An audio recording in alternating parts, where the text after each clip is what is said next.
বারবার কানের পাশে কে যেন এসে বলছে, এই পানি লাগবে, পানি পানি লাগবে।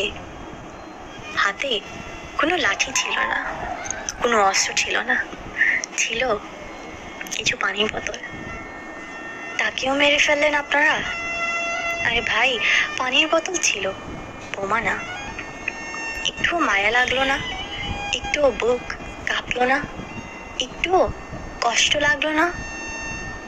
ভাইটার চেহারা দেখেছেন?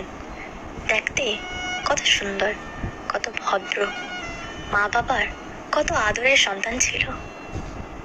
যে ছেলেটা গরমে তৃষ্ণার্ত ভাইদের পানি দিচ্ছিল, সে আর যাই হোক খারাপ কেউ হতে পারে না। এই ছেলেগুলো দিয়ে দেশের কোনো ক্ষতি হতো না। এরা জীবনের মায়া করেনি। এরা চুরি করতে আসেনি, টেন্ডার ছিনিয়ে নিতে আসেনি, এরা ক্ষমতা নিতে আসেনি। কেন এমন করলেন আপনারা?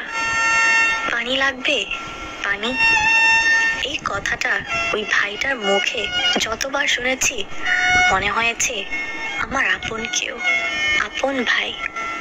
বুকটা কেঁপে ওঠে, মনের অজান্তে চোখে পানি আসে।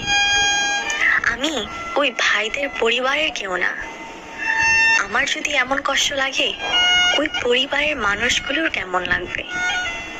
একটা তরুণ ইউনিভার্সিটি স্টুডেন্ট সন্তানকে বিনা অপরাধে গুলি করে মারা, একটা পরিবারের কোনো সদস্য মৃত্যুর পূর্ব পর্যন্ত এই কষ্ট, এই যন্ত্রণা, এই স্মৃতি বুকে নিয়ে ঘুরবে।